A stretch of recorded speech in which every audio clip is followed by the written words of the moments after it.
Hello, ಇದು ಗುರುವಾರದ mini vlog. ಇವತ್ತು ಗುರುವಾರ ಪೂಜೆ ಈ ರೀತಿ ಸಿಂಪಲ್ಲಾಗಿ ಮಾಡಿದ್ದೆ. ನನ್ನ ಮಗಳು ಮಾರ್ನಿಂಗ್ ಎದ್ದು ಆಟ ಆಡಕ್ಕೆ ಕುಂತಿದ್ಲು. ನಾನಿವತ್ತು ಎಣ್ಗಾಯಿ ಪಲ್ಯ ಮಾಡಿದ್ದೆ. ಇದರ ಕಂಪ್ಲೀಟ್ ರೆಸಿಪಿ ನನ್ನ ಯೂಟ್ಯೂಬ್ ಚಾನಲ್ ಒಳಗೆ ಐತಿ. ನೀವು ಇಂಟ್ರೆಸ್ಟ್ ಇದ್ರೆ ಒಂದು ಸರ್ತಿ ಚೆಕ್ಔಟ್ ಮಾಡಿರಿ. ಸಖತ್ ಟೇಸ್ಟಾಗಿರ್ತೈತಿ ಇದು. ನನ್ನ ಮಗ ನೋಡ್ರಿ ಇಲ್ಲಿ ಆಟ ಆಡ್ಕೊಂಡು ಕುಂತಾನ. ಇವನಿಗೆ ಮುಟ್ಟದೋಷ ಆಗಿತ್ತು. ಪೀರಿಯಡ್ದಾಗ ಯಾರಾದರೂ ಮುಟ್ಟಿದ್ರೆ ಮುಟ್ಟದೋಷ ಅಂತೇಳಿ ಆಗುತ್ತೆ. ಕೈಗೆ ನಾವು ಬಳೆ ಹಾಕಿಸ್ಕೊಂಡು ಬರ್ತೀವಿ. ನಿಮ್ಮೂರ ಸೈಡ್ ನೀವು ಏನು ಮಾಡ್ತೀರಿ ಅಂತೇಳಿ ಕಮೆಂಟ್ ಮಾಡಿರಿ. ಅದಾಗಿದ್ದು ಗೊತ್ತಾಗ್ತಿದ್ದಿಲ್ಲ ನಮ್ಗೆ.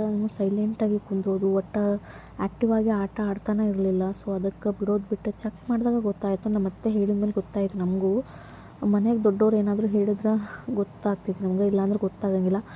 ಪೀರಿಯಡ್ಸ್ ಆದಾಗ ಗಿಡನ ಮುಟ್ಟಿದ್ರೆ ಗಿಡನ ಬೆಳೆಯಂಗಿಲ್ಲ ರೀ. ಇನ್ನು ಮಕ್ಕಳು ಮುಟ್ಟಿದ್ರೆ ಮಕ್ಕಳು, ಅವು ಇನ್ನೂ ಸಣ್ಣ ಮಕ್ಕಳು, ಅವು ಈಗ ತನಕ ಬೆಳೆಯೋ ಮಕ್ಕಳು, 12 ವರ್ಷ ಆಗೋವರೆಗೂ ಗಂಡು ಮಕ್ಕಳಿಗೆ ಆ ರೀತಿ ಪೀರಿಯಡ್ಸ್ ಆದಾಗ ಯಾರೂ ಮುಟ್ಟಕ್ಕೆ ಹೋಗಬಾರ್ದು. ಕಾಲೇಜ್ಗೆ ಹೋಗೋ ಹುಡುಗಿಯರ